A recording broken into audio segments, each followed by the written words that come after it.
Hello guys and welcome back to the channel. This is part 2 of the remake and recast of the Harry Potter series as a fictional TV series. However, we've had some fantastic news over the last week where it's stated that HBO are potentially remaking the Harry Potter movies as a series. I would just like to say that at the moment, I think the discussion has been had on the board of whether they should make it, and they've said yes, and I think that's about as far as production has got. But it is exciting times and something very much that we will be monitoring on this channel and looking forward to in the future. I apologise for the delay in this video. I don't know if you could hear in my voice. You probably can. I've been very ill. Some of this video was filmed before I got ill, so my voice is going to change as the movie goes on. Some of it was filmed now, so it is going to be a bit of a strange video for you. So things have also changed in my personal life, which means hopefully I will be able to put out weekly content now. I will have a day throughout every week where I should be able to record a couple of videos. Fingers crossed in the future that we're going to have some weekly content on the channel so I can make regular content for you guys. Just reiterating the ground rules from movie 1. In this, I'm going to be recasting the characters in the movies with current actors that I could see playing them now. I'm not going to be recasting any of the children in the books, and that means anybody of school age. However, I look to recast most of the adults. I'm going to be recasting the teachers in the movies that they are most prevalent in. And luckily, this is a fictional series, so I have no wage limit. If you haven't seen part 1, please check it out here. Link is above and in the description below. Also, if you do like this video, please consider giving it a like and subscribing. But with all of that out of the way, let's start remaking and recasting the Chamber of Secrets. So, into the castings, and we are going to be casting characters in their order of appearance. And in my series, the first person that is going to appear that needs to be recast is going to be Arthur Weasley when Harry finally makes his way to the Burrow. Now, in my opinion, there's only one person that is going to be able to play this role perfectly, and that is going to be none other than Martin Freeman. Most recently, he is best known for his role as Bilbo Baggins in The Hobbit. And if you see him within that movie, he portrays the fatherly and also slightly strange role of Arthur Weasley in segments of it. I think he would be perfect for the role. He is aged into the character, and quite frankly, I cannot see anybody else playing Arthur Weasley. Like I said, I have tried to keep this separate to any other castings that I've seen online. However, I have seen him mentioned in a few forums when people have suggested recasts for the movies, but there is no one else who would be able to play him better. So my casting for Arthur Weasley is going to be Martin Freeman. The next character that we come across when the characters get to Diagon Alley is going to be Gilderoy Lockhart. They are going to attend a book signing and meet him there for the first time. He's obviously going to play a large role throughout this book as he is a Defense Against Dark Arts teacher and also a vital part to the end of the story. He's described as a good-looking man and also has a very confident, bordering on cocky personality. When thinking about casting this character, there was quite a few people that actually came to mind, but I've settled on one in particular from one specific role that he's currently playing on Netflix and originally on Amazon Prime. And that is Tom Ellis, who plays the lead character from Lucifer.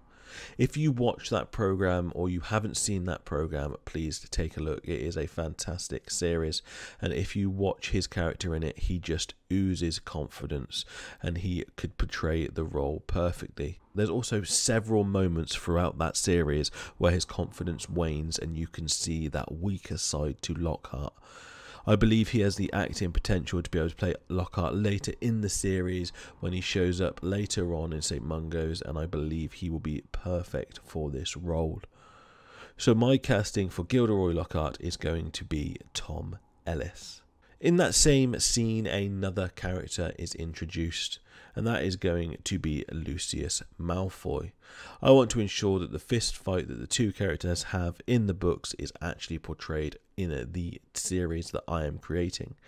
But it also comes down to who we are going to cast in the role. Lucius in the books is also a very arrogant character. He is living on the power and the influence that his name gives him.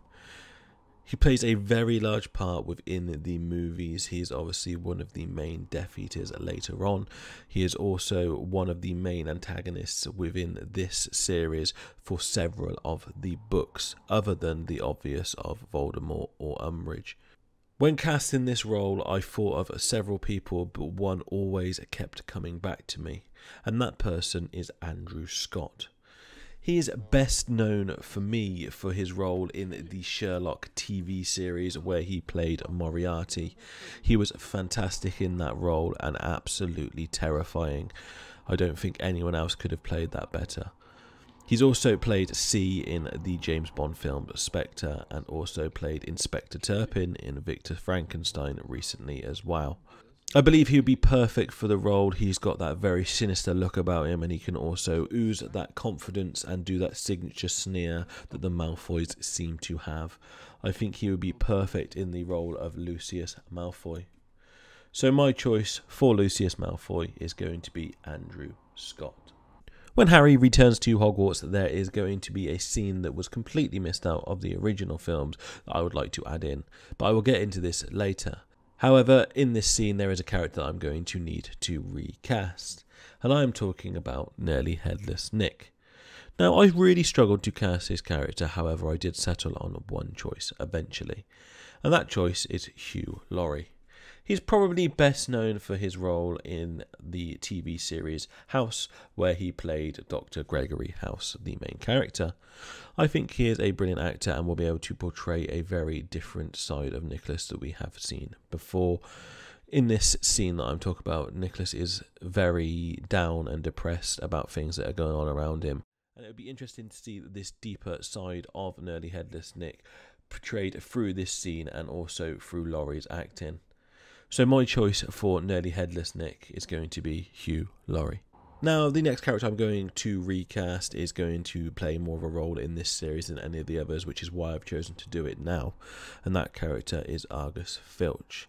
He obviously comes into play a lot when the chamber is opened and when Miss Norris gets petrified. So I've chosen to put him within this series. Now, this is going to be another character that I'm recasting from the original films in a different role, because I believe that he has aged into that role and I'd like to see him play more of a comical role and more of a role that he could actually put his own stamp on.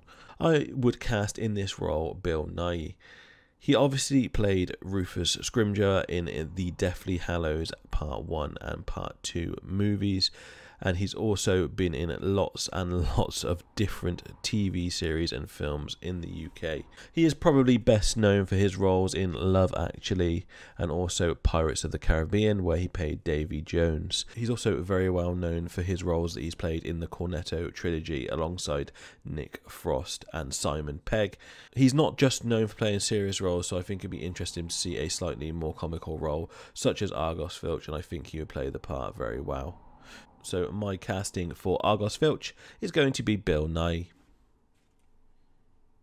The last teacher we're going to recast in this series is going to be Professor Sprout.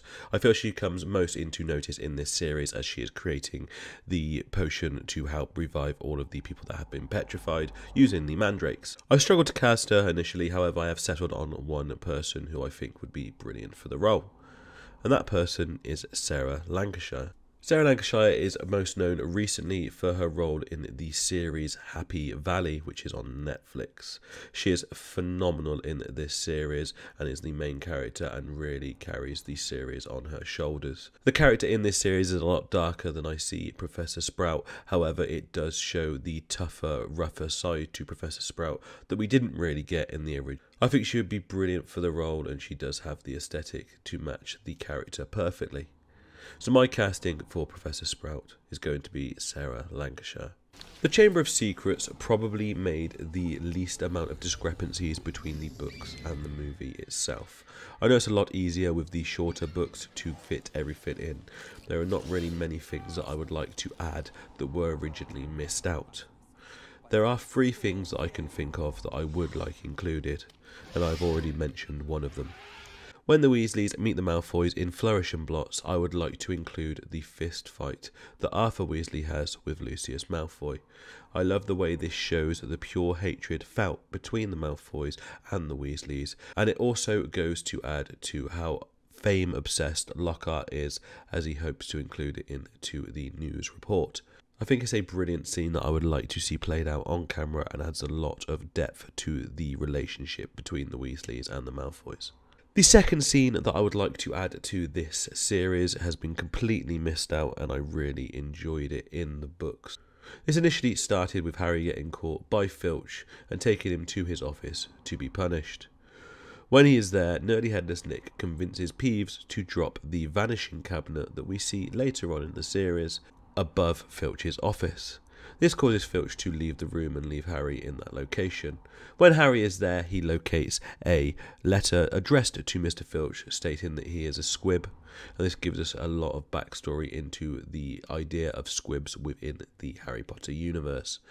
When Filch comes back, he sees that Harry has read his letter and is furious, but tells Harry to leave.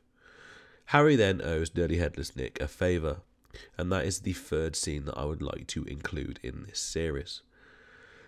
Harry has to attend Nerdy Headless Nick's Death Day party. This is on Halloween and is in the basement. There are several ghosts involved in this scene, and you get to see the Headless Horseman. Nick really wanted to join the Headless Hunt, and he thinks that having Harry at his Death Day party will add some renown to his name. It is a really interesting scene to see lots of different characters and the way that ghosts are included within the universe, and I would love to see this played out.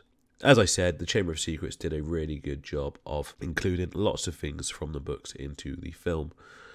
I would just like, again, to add some things earlier on in the series when mentioning them so they are not used as plot devices later.